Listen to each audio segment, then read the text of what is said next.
Listen, welcome. It's a thrill to be at ComFest. This year, unlike all other ComFests, I'm actually wearing clothing.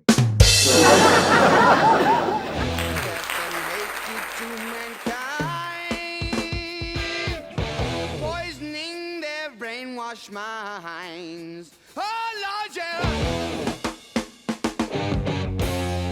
Anyway, I remember when I was a kid, I remember the Christopher Columbus statue coming. I don't remember when it was exactly, but they put it up there. I think it's the biggest one in the world. And I am thrilled that it's leaving us. So goodbye, Columbus, as they say, both at Columbus State and downtown. And I think they ought to put a statue of a big peace sign there. That'd be great. But there should be a big referendum on what to put there. And then we got to change the name of this town. I love this city, but I always hated the name. And, I think they should call it Fitrakis. When are we starting? Something better than Columbus. We can do better than Columbus. Well, this is the 50th anniversary of the Columbus Free Press. This October, you're the longest running editor here. You were the senior editor when I took it over in 92. The Free Press, of course, comes out of the so-called underground press. What can you tell us about that history? Well, I remember one of the first covers that the Columbus Free Press ran, which was in 1970.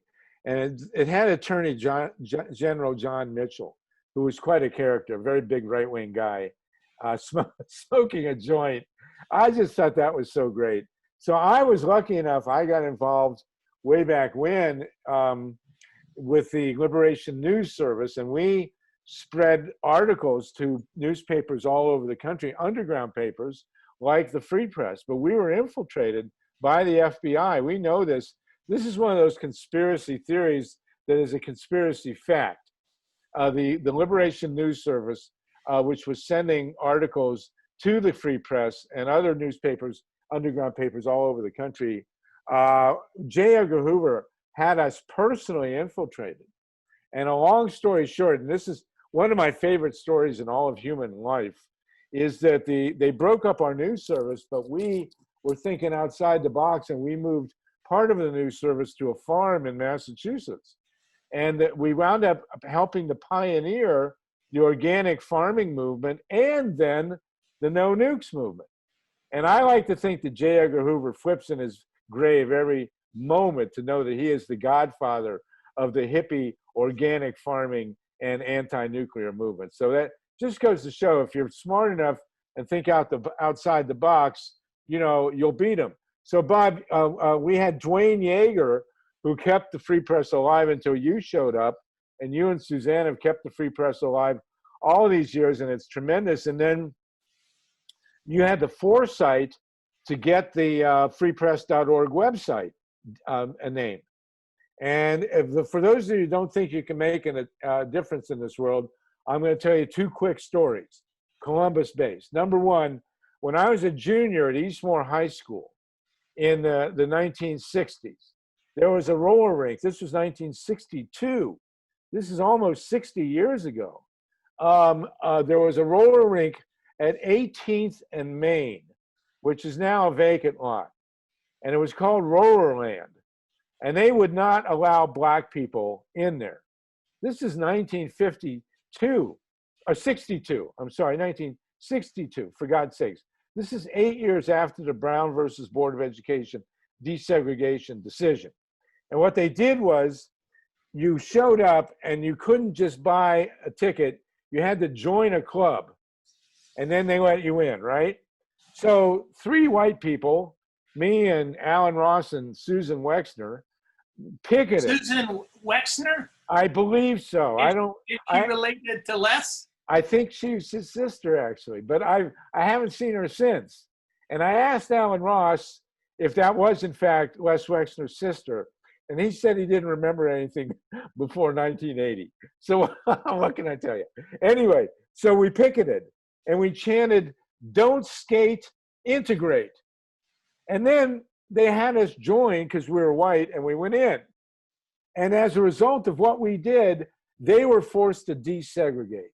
And I thought that was so cool. I was 16 years old, and here we desegregated this roller rink. And that's what made me an activist, because I was also captain of the tennis team. And, you know, we played to win. And what fun was it if you didn't win? And we won this Were fight. you as good as Tom Hayden in tennis, who went to University of Michigan on a tennis scholarship? You know, I never played him. I should have, you know. But I know if I beat him, he would have thrown his racket at me. So I don't know. But I wish I had played Tom Hayden in tennis. But anyway, the second thing is you came and you had the Free Press and you had freepress.org website. And in 2004, I started teaching history at Columbus State, and you were already there in political science. And you started calling me and telling me how they were stealing the 2004 election. Now, I'm a historian. I didn't know any of that stuff, but you knew what was going on. And of course, you can't type. So I was writing up you call me like at 8 or 9 at night, and I write the article, and I finish it at 3 in the morning. Because when I was in Ann Arbor, I worked at the student paper. We locked down at 2 in the morning. So I always go to bed at 3. And I had the article, and I'd send it to you, email it to you at 3 in the morning, and you'd put it up at the 8 in the morning. And in the last week of the 2004 election, on the freepress.org websites, our articles were #1 in the world on the internet, because we were predicting how the election was going to be stolen, and we were 100% right. And then, of course, John Kerry, we briefed John Kerry's people, and we told him, his running mate told him not to concede, and he did anyway. But and that's why all the election protection stuff that we need so desperately to do now in 2020, you know, we know all this stuff because we saw the election stolen in Ohio 2004, and I guarantee you, we know that they're doing their best to steal it in Ohio 2020, because they're, you know, stripping the voter rolls and sabotaging vote by mail, and they're going to sabotage the vote count. I mean, we're looking at fascism here, and Ohio is, you know, you got this right-wing legislature that wants to steal it, and people, it's not enough just to vote, people. You got to not only register, you got to register everybody you know, you got to protect the voter rolls, you got to protect vote by mail, and you got to work to monitor the vote count. It's not enough just to vote in 2020. And the one part you left out, when you would send it at 3 in the morning, I would have to wake Suzanne up and dictate the edits to her. Right, you have to delete all the 4-letter words and all the Yiddish stuff that I put in there, but otherwise, you know. So yeah, but folks, if you don't want Hitler to take the White House in 2020, and you know, the people get confused about when you call Donald Trump Hitler, because he thinks that he acts just like Hitler, but it doesn't look like Hitler. I think his gestures are more Mussolini. He acts like Hitler, but his grand gestures are very Mussolini. Yeah, but the problem is he looks just like Hermann Goering. I mean, he and Goering are like, you got to publish the Free Press with a picture of Hermann Goering right next to Trump. I mean, these guys are separated at birth, you know. But we are looking at fascism, Nazism, you name it. I mean, COVID-19 is the new Zyklon B. They're doing everything to stop testing to prevent people from finding out if they got the virus, because he doesn't want the numbers to go up. And he knows that people of color are more deeply affected by the virus because of the lack of health care. And so, you know, this guy is a war criminal. And the virus has become the new Zyklon B. That's the reality of the situation. So if we look at this moment in history, not only do we have a pandemic, but we have a massive Black Lives Matter movement. Thank God. What's your take on that as a historian in the cycles of U.S. history? I'm going to tell you right now, these marches won't mean anything if people don't go in there and join the statewide networks, get into the election boards, protect the voter rolls, protect vote by mail, and monitor the vote count. You know, we have a history in this country. We have these huge marches, and people come out, and it's all great, and they talk about how powerful we are, and they go home and nothing happens. So these Black Lives Matters marches are not going to matter anything if the people who marched don't get involved in election protection. Now, Bob, you are the head. You're organizing the Ohio network to get people trained and get them into the polls. And everybody listening to this, the Comfest, everybody who marched during Black Lives Matters, all these marches and wonderful marches, you can't go home and say what a great march. You got to contact the Free Press, contact Bob, get into the election boards. You got to be working with the voter rolls. You got to be working with vote by mail. You got to make sure that the ballots are actually correctly printed. As Bob will remember, in 2004, they printed absentee ballots that did not have John Kerry's name on them, for God's sakes. You got to make sure enough are printed. They go out, the voters get them, they mark the ballots, they come back, they're stored, they're protected, and then they're counted, and properly counted. It's not enough just to vote, and it's not enough just to march. You got to get into these election boards, every one of you. So contact the Free Press and be active. It's a trifecta, or if you're Catholic, a trinity. Protect the voter registration rolls, make sure vote by mail is done right, and then make sure the ballots are counted properly. And don't think that you can just march or just vote and that's enough. And it's nowhere near enough in this Trump fascist coup that's going on here. This is The Other Side of the News, streaming to you from the Indy-Media studios of the Free Press Network on YouTube, but also available online at WGRN.org. Plus, listen to us on Columbus, Ohio's 2 volunteer-run low-power FM radio stations, Friday at 5:30 p.m. on 94.1 FM, The Green Renaissance, and rebroadcasted Mondays at 4:30 p.m. on WCRS, the community radio station, both 92.7 and 98.3. And what do you make?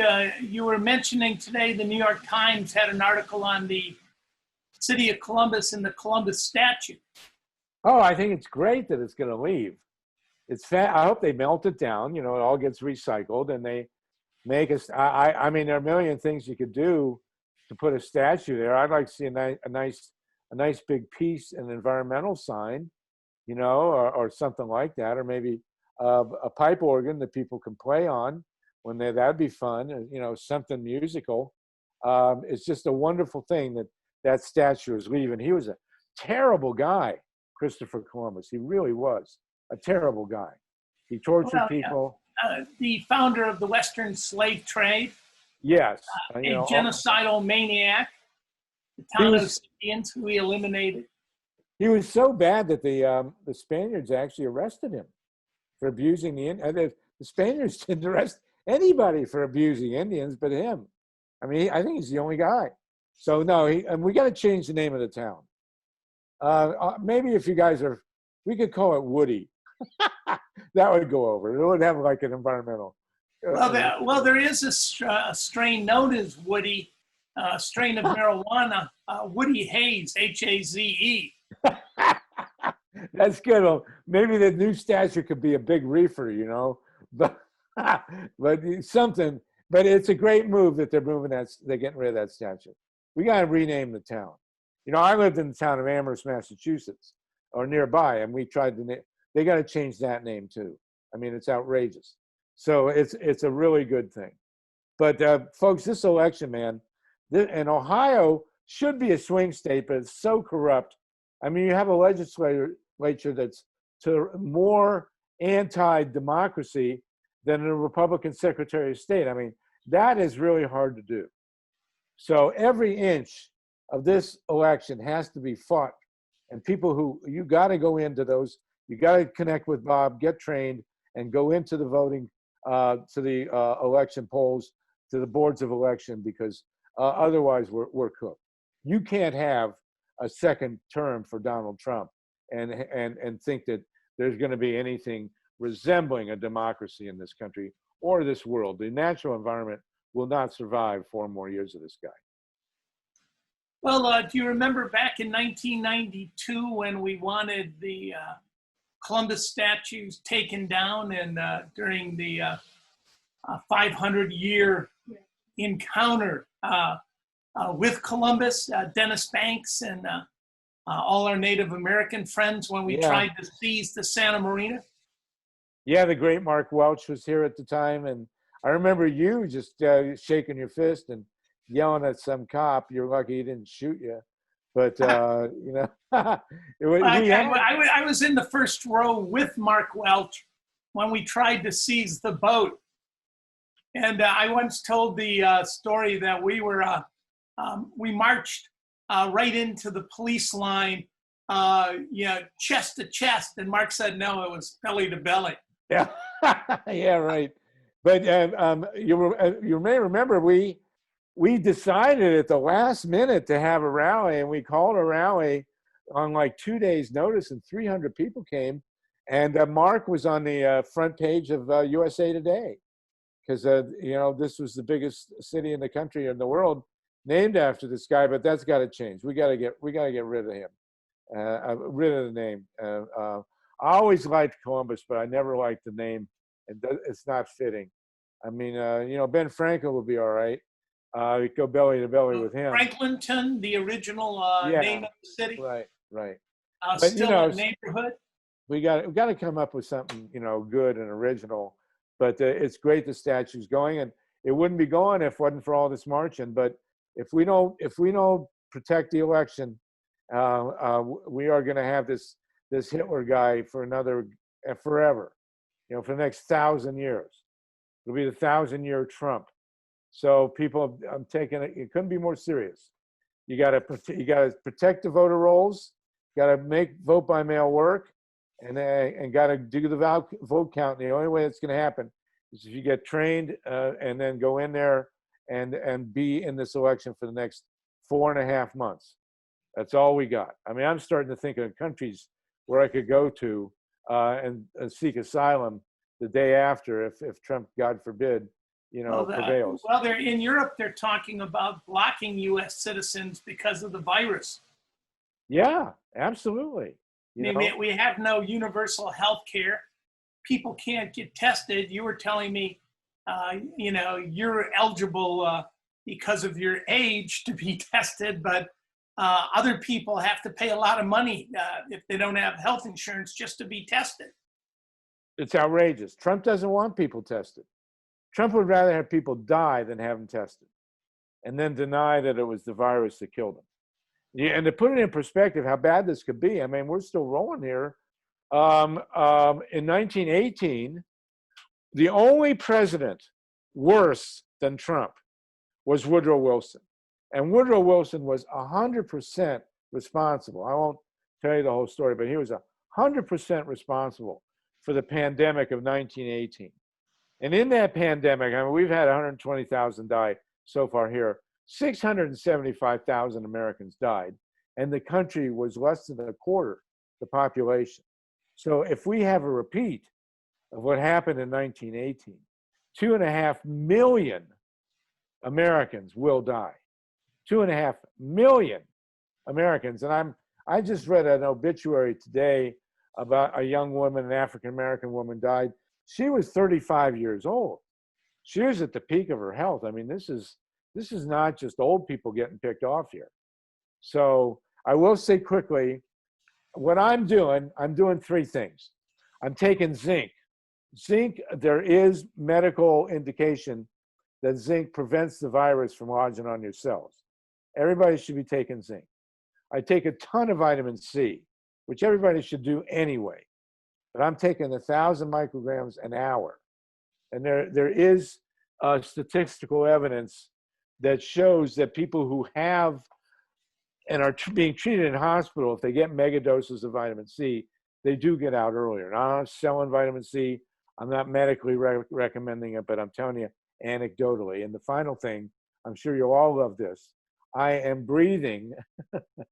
I have a jar I walk around with that has minced garlic and onions in it. And I breathe in the mixed garlic and onions. People, and the garlic gets on you, so nobody gets close to you. Yes. that helps enforce social distancing. As I found out on the airplane, I flew here from California, breathing in an open jar of onions and garlic. I was not popular on the plane. I'm sure if they could have, they would have dropped me off in like Indiana or Kansas. But nonetheless, so those are the three things I'm doing, and I would recommend, that you take tons of vitamin C. Make sure you take zinc every day, and if you're adventurous like me, get a jar of minced garlic and just breathe it in every hour. I love it, frankly, and think of yourself as the virus being confronted by all this garlic. It makes perfect sense. And maybe before Columbus leaves, maybe we should have a garlic clove at the. I just really can't wait to see what happens with that piece of land. It should become a big communal gathering area. Actually, that's happened in Virginia. In I think it's Richmond. There's a big statue of Robert E. Lee, and they've been trying to tear it down. They haven't been able to tear it down, so they've graffitied all over the thing, and it's become like a big public event there. People go there, they smoke pot, they have dancing and all that other stuff. So whatever happens, it's better than what we got there now. And any comments on what, if anything, we could do with the police to reform them in this country? Well, I don't know. How about mandatory pot smoking for all cops before they go on duty? That would be helpful. Little medical marijuana to calm them down? Yeah. Preventive, prevent them from abusing people and thereby causing medical problems. It's a great question, It's an exciting moment. Well, and there's been a huge turning point in the country. The overwhelming, the polls show support for Black Lives Matters. And the NFL, who would have thought that the NFL would practically beg a team to hire Colin Kaepernick? Goodell, the chair of the commissioner, has said, come on, please, somebody give this guy a job. It's a major turning point. And I think most people realize that the looters were just organized criminals. We had a lot of reports in LA of, you got the march over here, magnificent marches, and then down the street, people are looting, and the guys are turning up in black unmarked cars, and, it's organized crime. Nobody's really relating it to the marches. So this is a major turning point, but it's only going to work if people protect this election. We cannot have, this guy going 4 more years. As far as I'm concerned, they could take Joe Biden and they could get a taxidermist and stuff him and leave him in the basement there and have a ventriloquist do his speeches. This is all about Hitler. This is all about Trump. But people, it is not enough just to vote. It's not enough just to register. You got to contact Bob and the Free Press, get trained and be inside in these election boards. And you think vote by mail, how it's done, is going to be key? Well, if you want to steal an election, you go to 100% vote by mail. You shut down all the precincts, and then you don't mail out the ballots. That's their plan, obviously. Make it as hard as possible to get one and deny the precinct access, and then just don't let people get ballots. And the only thing that can happen is that people gotta protect, stop that from happening, or we're screwed. Well, last few minutes here, any memories of the Free Press when you first started writing from it, or from the community festival? Did you paint your path? Remember you and I emceed once for John Sinclair. Oh, you're right. That was really cool. I love the ComFest. ComFest is one of the great events. So is Starwood in Southeast Ohio, where clothing is also optional. The ComFest is one of the, and the Free Press together are among the great organizations and the great events. We just got to get the name Columbus off. The Free Press, ComFest, we should come to agreement on what the new name for this town should be as the statue is leaving. And we got to come up. You should hold run a front page article and hold a contest to rename the city. When I did that in Amherst, Massachusetts in the 70s. And we got some great names. A lot of people wanted to call it Nonotuck, which was the original Indian name. Somebody wanted to call it Emily, after Emily Dickinson, which I just thought was terrific. And, you know, we could call it Nancy for Nancy Wilson. You know, she was the greatest singer to come out of Columbus, you know, or Thurber for James Thurber, but it should be after a woman. And I would love to call this town Nancy. I don't think there's a Nancy, Ohio. I doubt there are many towns anywhere named Nancy. Happens to be my sister's name.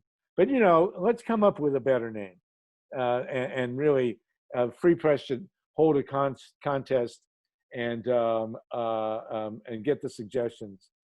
Well, we actually did that after '92 in Kenny Irwin, Ohio, the most radical Native American in the city at the time, won the contest. Well, you know, we just got to come up with one that everybody likes. You're never going to come up with everybody likes, but something good and get the dialogue going. You know, but you know, Columbus, it's got to go. It's just a terrible name for a great town. You know. Right. I mean, we got rid of Stalingrad. Right. Well, we could call it DeWine, you know, but with an H, DWHINE, so everybody could go there and whine. Or Acton.